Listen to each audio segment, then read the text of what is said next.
Build a life worth living. 360 success. 360 success. Hey guys, Dr. Knight here. Welcome back to 360 Success Coach. And I just wanted to give you a little peek or share a little bit of the Doctor to CEO Summit that we hosted up in Michigan with some friends of ours at Next Level Coaching, and let you just kind of see how we started it, talking about what it's going to take and what's going to require of you to actually go to another level. And so we started that with a meditation, and I just thought it'd be good to share that with you. And I hope that it helps you as much as it did everyone that was there. We had a great event. And if you're ever interested in coming to one of our events, just watch for posts that are coming out. We're going to try to do 2 to 3 of these a year. And they were life-changing for a lot of the high-performing doctors that were there with us and making the transition to being the true CEO of their businesses. And so please participate in this meditation, and I hope it helps you as much as it does us. So stepping into your next level, we're going to do a little meditation. Anybody here meditate?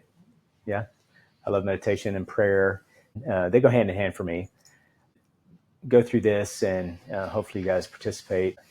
If you're like me, I'm kind of ADD, so it really helps me, but I have to fight hard to keep my mind on track. And someone was teaching me about it, and I'm like, but what about when those thoughts they're like, you just recognize that's a thought and you just let it go and then refocus. So just everybody close your eyes for a second. Let's take a deep breath in, breathe out,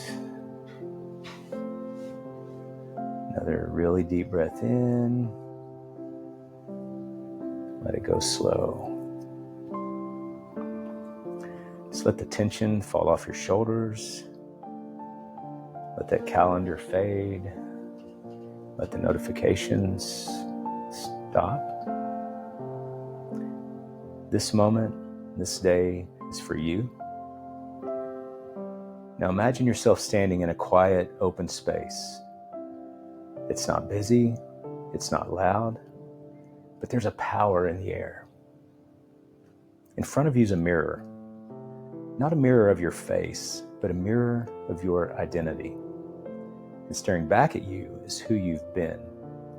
That relentless achiever, the grinder, the one who just made it work, who wore the pressure like an armor, who built, produced, improved, and performed. Look at that version of you. Because as strong as they were, that's not who you're becoming. I want you to say quietly in your mind, thank you. You got me here.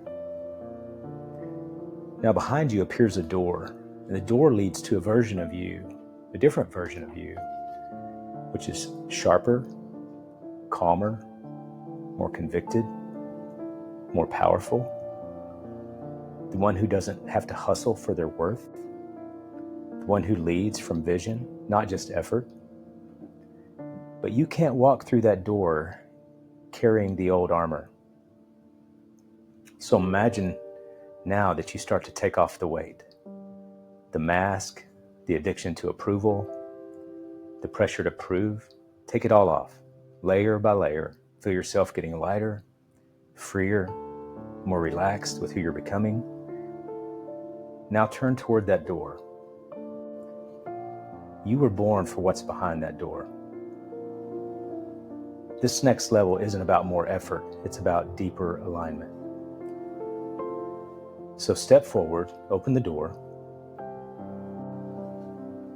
let the light just pour over you.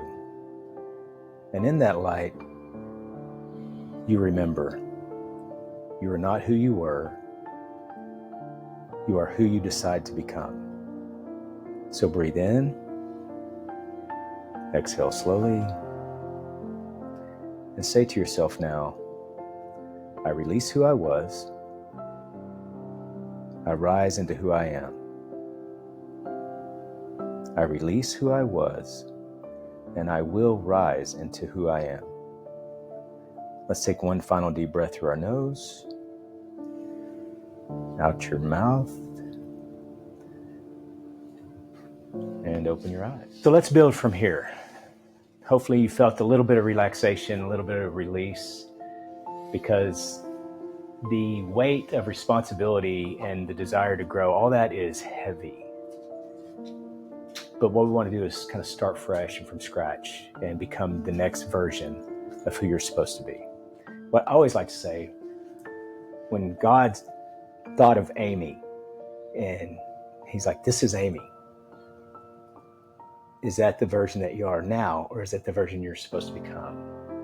And so that's the goal, is that we continue to evolve into that image he meant when he met Amy. Because we don't start out there, we grow into that. And Ed Milet said this, I quote him a lot because I love it. My idea of heaven would be getting to heaven and seeing Jesus, and then he introduces me to someone and I recognize them as me. My idea of hell would be getting to heaven and being introduced to someone that doesn't resemble anything like me. So our goal is to become what he meant when he meant you.